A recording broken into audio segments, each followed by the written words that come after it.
तुम्ही कधी विचार केला आहे का की काही लोकांना यश जणू सहज मिळतं, तर काही लोक खूप मेहनत करूनही तिथेच राहतात. काही लोक संकटातही शांत राहतात, तर काही लोक छोट्याशा अडचणींमुळे खचून जातात. काही लोक जिथे जातात तिथे संधी निर्माण करतात, तर काही लोक संधीची वाट पाहत राहतात. यामागे नशीब आहे का, परिस्थिती आहे का, की आणखी काही? जोसेफ मर्फी यांच्या मते यामागे एक अशी शक्ती आहे जी आपल्यापैकी प्रत्येकामध्ये आहे, पण बहुतेक लोक तिचा योग्य वापर करत नाहीत. ती शक्ती म्हणजे सबकॉन्शियस माइंड, म्हणजेच अवचेतन मन. आज आपण अशा पुस्तकाबद्दल जाणून घेणार आहोत ज्याने जगभरातील लाखो लोकांचा विचार करण्याचा दृष्टिकोन बदलून टाकला. हे पुस्तक फक्त सकारात्मक विचारांबद्दल नाही, हे पुस्तक तुमच्या मनाच्या त्या भागाबद्दल आहे जो तुमच्या आयुष्याचा मार्ग ठरवत असतो. आणि या व्हिडिओच्या शेवटी तुम्हाला एक अशी गोष्ट समजेल जे कदाचित तुम्ही स्वतःबद्दल वर्षानुवर्ष मानत आलेल्या अनेक गोष्टी बदलून टाकेल. म्हणून हा व्हिडिओ शेवटपर्यंत नक्की पहा.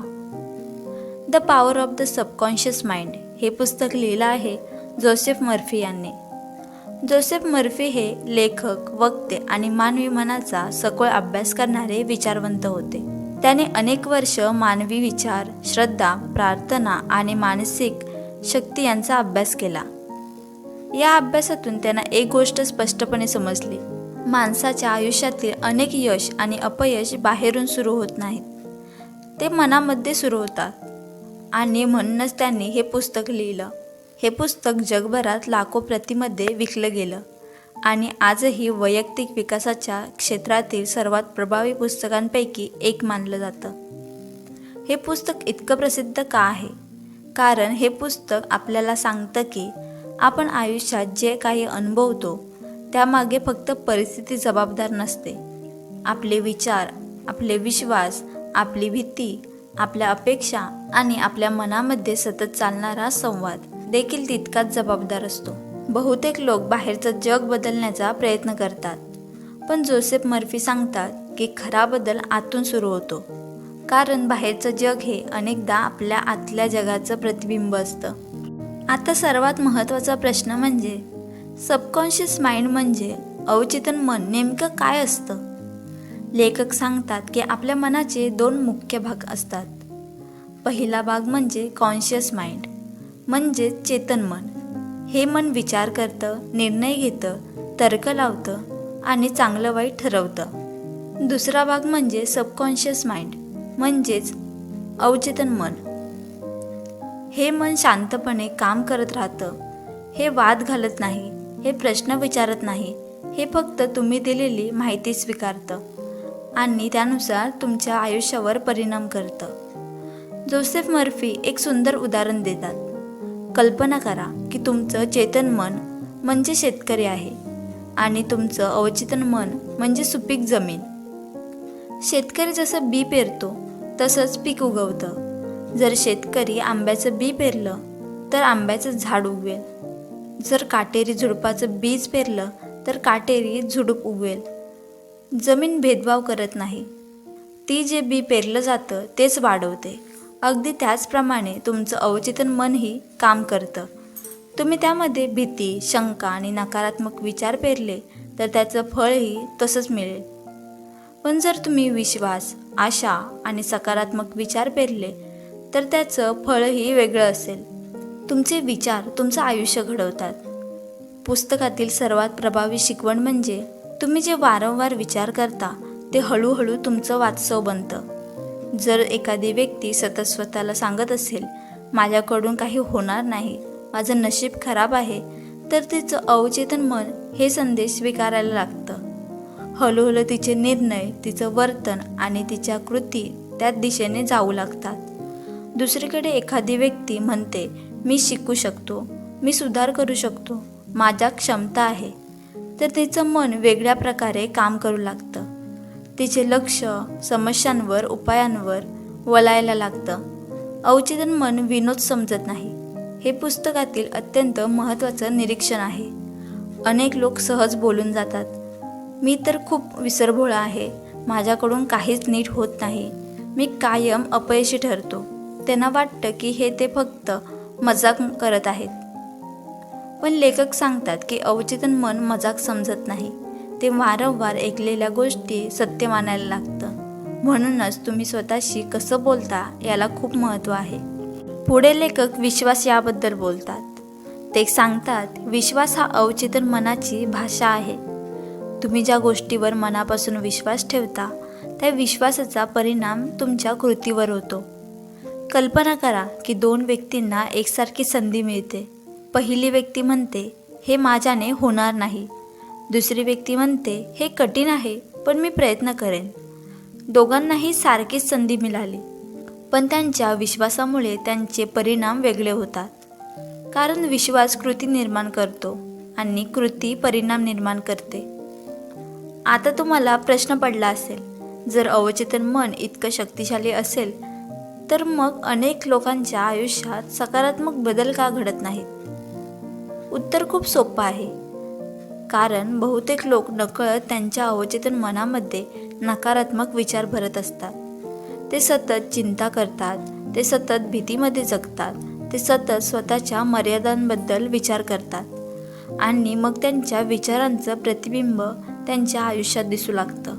पण आता महत्त्वाचा प्रश्न उरतो, जर अवचेतन मन आपलं आयुष्य घडवत असेल तर आपण त्याला योग्य दिशा कशी द्यायची? आपण त्यामध्ये सकारात्मक विचार कसे रुजवायचे? आपल्या विश्वासांमध्ये बदल कसा घडवायचा? आणि झोपण्यापूर्वी काही मिनिटं आपल्या संपूर्ण आयुष्याचा परिणाम कसा निर्माण करू शकता? आतापर्यंत आपण पाहिलं की सबकॉन्शियस माइंड म्हणजेच अवचेतन मन आपल्या आयुष्यावर किती मोठा प्रभाव टाकतं. पण आता सर्वात महत्त्वाचा प्रश्न आहे, या शक्तीचा उपयोग कसा करायचा?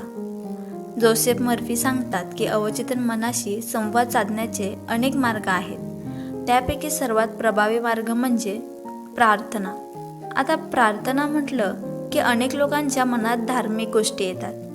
पण लेखक ज्या प्रार्थनेबद्दल बोलतात ती फक्त धार्मिक विधी नाही, ती म्हणजे आपल्या मनाला दिलेली एक स्पष्ट आणि सकारात्मक संदेश.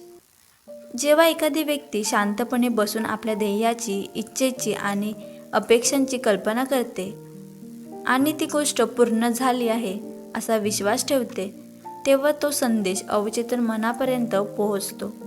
म्हणूनच लेखक सांगतात की प्रार्थना म्हणजे मागणं नाही, तर विश्वासाने स्वीकारणं आहे. पुस्तकातील आणखी एक शक्तिशाली संकल्पना म्हणजे व्हिज्युअलायझेशन, म्हणजेच मानसिक चित्रनिर्मिती. जोसेफ मर्फी सांगतात की तुमचं अवचेतन मन शब्दांपेक्षा चित्रांना अधिक प्रभावीपणे प्रतिसाद देतं. जर तुम्हाला एखादं ध्येय साध्य करायचं असेल तर त्या ध्येयाचं स्पष्ट चित्र मनात तयार करा.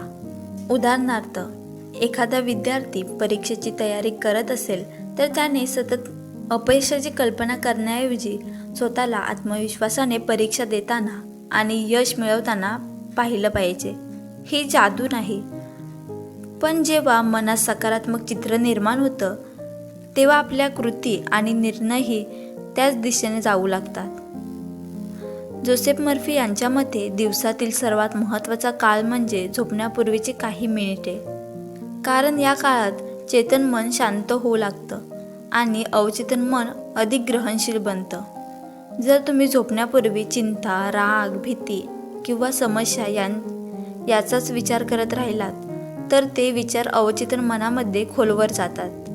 पण जर तुम्ही शांतपणे सकारात्मक विचार केले, कृतज्ञता व्यक्त केली आणि तुमच्या ध्येयांची कल्पना केली तर त्याचा प्रभाव वेगळा पडतो. म्हणूनच लेखक सुचवतात की झोपण्यापूर्वी स्वतःला सकारात्मक वाक्य सांगा. उदाहरणार्थ, माझं मन शांत आहे, मी दिवसेंदिवस प्रगती करत आहे, माझ्या आयुष्यात चांगल्या संधी येत आहेत. आता पुस्तकातील एक अत्यंत महत्त्वाचा विषय, फेअर म्हणजे भीती. लेखक सांगतात की माणसाच्या आयुष्यातील अनेक मर्यादा वास्तवात नसतात, त्या त्यांच्या मनामध्ये असतात. एखाद्या व्यक्तीला नवीन काम सुरू करायचं असतं, पण तो विचार करतो, जर मी अपयशी ठरलो तर, जर लोकांनी माझी टीका केली तर, जर मी चूक केली तर, आणि अशा विचारांमुळे तो सुरुवातच करत नाही. लेखक सांगतात की भीतीवर विजय मिळवायचा सर्वोत्तम मार्ग म्हणजे कृती. कारण आपण ज्या गोष्टीला सतत टाळतो ती गोष्ट मनात अधिक मोठी होत जाते. पुस्तकातील एक वेगळा आणि महत्त्वाचा भाग म्हणजे उपचार. लेखक सांगतात की मन आणि शरीर त्यांच्या एकमेकांशी अतिशय जवळचा संबंध असतो. जेव्हा एखादी व्यक्ती सतत तणाव, भीती आणि चिंता यामध्ये जगते तेव्हा त्याचा परिणाम शरीरावर होऊ शकतो.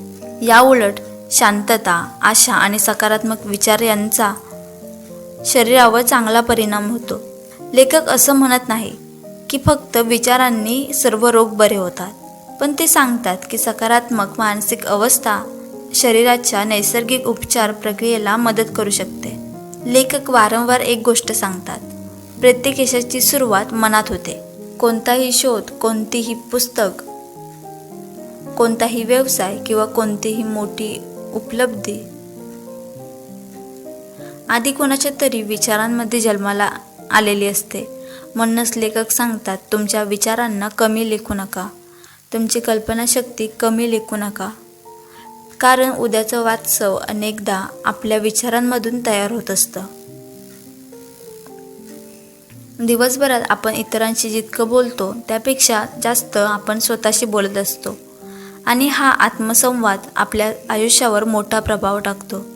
जर तुम्ही सतत स्वतःची टीका करत राहिलात तर तुमचं अवचेतन मन ते स्वीकारायला लागतं.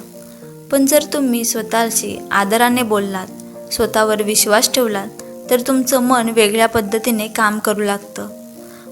स्वतःचा सर्वात मोठा शत्रू बनू नका, स्वतःचा सर्वात मोठा समर्थक बना. आता या संपूर्ण पुस्तकाचा सार एका वाक्यात सांगायचा झाला तर तो असा आहे, तुमचं अवचेतन मन तुमच्या आयुष्याचा अदृश्य शिल्पकार आहे. तुम्ही जे विचार करता, ज्यावर विश्वास ठेवता, ज्या भावना वारंवार अनुभवता त्या व्यक्तिमत्वाचा भाग बनतात आणि मग तुमचं व्यक्तिमत्व तुमचं भविष्य घडवतं. म्हणूनच जोसेफ मर्फी आपल्याला सांगतात की बाहेरचं जग बदलण्याआधी आतलं जग बदला. तुमचे विचार बदला, तुमचा विश्वास बदला, तुमचा आत्मसंवाद बदला. कारण जेव्हा मन बदलतं तेव्हा आयुष्य बदलायला सुरुवात होते. मित्रांनो, या पुस्तकाचा सर्वात मोठा धडा हा नाही की अमर्याद शक्ती आहे, तर सर्वात मोठा धडा हा आहे की ती शक्ती तुमच्यामध्ये आधीपासूनच आहे. प्रश्न एवढाच आहे की तुम्ही तिचा करता का? आजपासून तुमच्या विचारांकडे लक्ष द्या, स्वतःशी कसं बोलता ते पहा. तुमच्या मनामध्ये कोणती बी पेरली जात आहे ते तपासा. कारण उद्या तुम्हाला जे फळ मिळणार आहे त्याची बीज आज तुम्ही तुमच्या सबकॉन्शियस माइंडमध्येच म्हणजेच अवचेतन मनामध्ये पेरत आहात. जर का या पुस्तकाचा सारांश तुम्हाला आवडला असेल तर व्हिडिओला लाईक करा. तुम्हाला आवडलेला धडा कॉमेंटमध्ये नक्की सांगा. अशा जगप्रसिद्ध पुस्तकांचे सखोल मराठी सारांश पाहण्यासाठी चॅनलला सबस्क्राईब करा. पुढील व्हिडिओमध्ये आपण अशाच एका नवीन पुस्तकाबद्दल जाणून घेणार आहोत जे कदाचित तुमचा विचार करण्याचा आणि आयुष्य बदलण्याचा दृष्टिकोन कायमचा बदलून टाकेल. लक्षात ठेवा, तुमचं आयुष्य बाहेरून बदलत नाही, ते आधी तुमच्या मनामध्ये बदलतं. धन्यवाद.